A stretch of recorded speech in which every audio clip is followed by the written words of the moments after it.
2012 is shaping up to be the year that major reform comes to the Murray-Darling Basin, but agreement over the plan to return almost 3,000 gigalitres of water to the river is still a long way off. The Gillard government is leaving the tricky task to an independent authority, and for the federal coalition there's just as much at stake.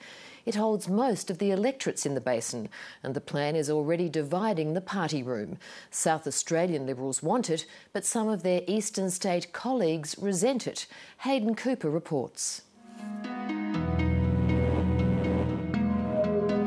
This has been an issue now for more than 110 years, 120 years in Australia's history.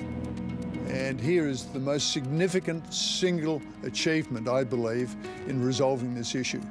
Otherwise, we could face decades of no resolution and poor administration of the river. We are not going to approve a plan that basically pulls the economic rug out from 2.1 million people who live in the basin. If we don't make these decisions now, we will end up in the same situation we were and what my community saw just 2 years ago, where the system was at the point of collapse. Today, the mouth of the Murray River is a picture of health. The water is flowing again, the fish are back, and so are the tourists. It's a far cry from the dry years of the past decade. I've seen the river go through some dreadful periods, particularly during the drought. Dean Brown has been watching the river for years as the state MP for the Lower Lakes region and as the South Australian Liberal Premier in the 1990s. He's now urging his party across the nation to support the latest version of the Murray-Darling Basin plan. It's our food basket, it's our water resource, it covers a large population with a lot of diverse views, and they will be judged on whether they look at the greater national interests rather than parochial local interests. We need radical and permanent change. It's 5 years this month since John Howard launched this effort to reform the basin. For his party, the issue looms as a tricky one to manage. And in Adelaide, Liberal MPs are becoming more outspoken. They want a deal done, and they fear that they'll be drowned out by opposing forces in the coalition. I want a plan, and I think most South Australians want a plan, because we know if we enter another drought with the river system in the same situation, we'll have exactly the same circumstances as we had during the last drought.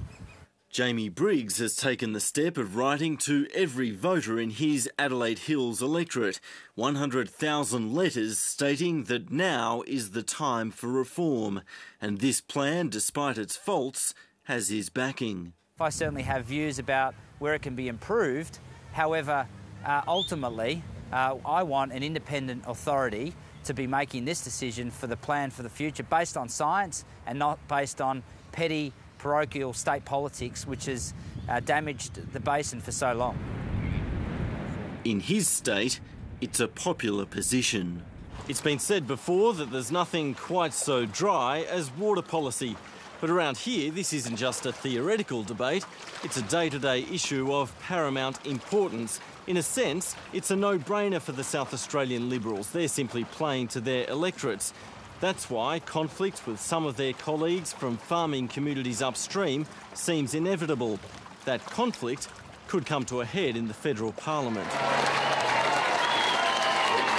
This is what the South Australians are worried about. Efforts by their leader to court the opposing view, angry farmers in the eastern states who are fighting the cutbacks.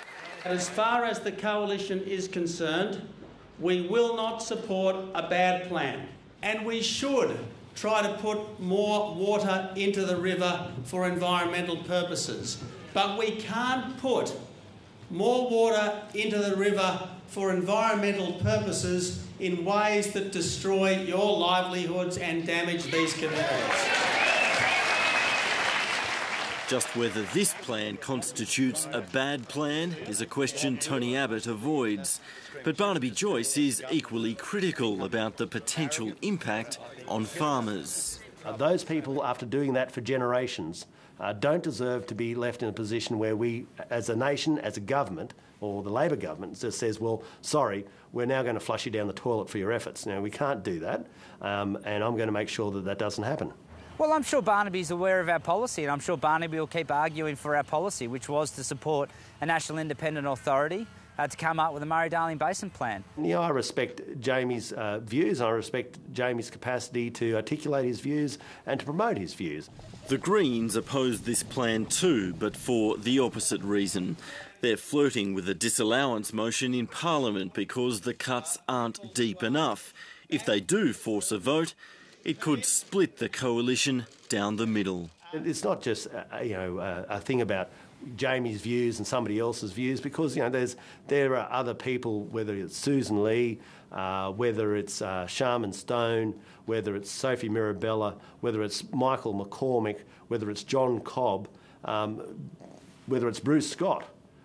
There are all manner of people in all sections who have different views and have different outcomes which they're desirous of. We've never kidded ourselves that it's going to be easy, and especially on our side of politics, we represent every possible vested interest there is in the Murray-Darling Basin.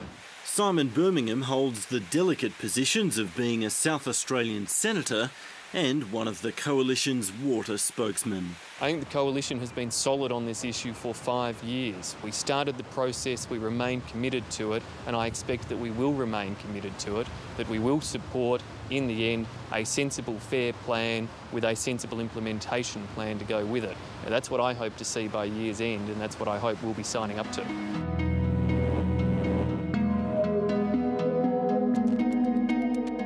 These days, the former Premier is working with the Murray-Darling Basin Authority to make the plan a reality. He wants his side of politics to do the same. They need to realise that to be a federal government, they need to be able to see what are the important national issues, and the whole of Australia will judge them according to how they approach this very important national issue of the Murray-Darling Basin.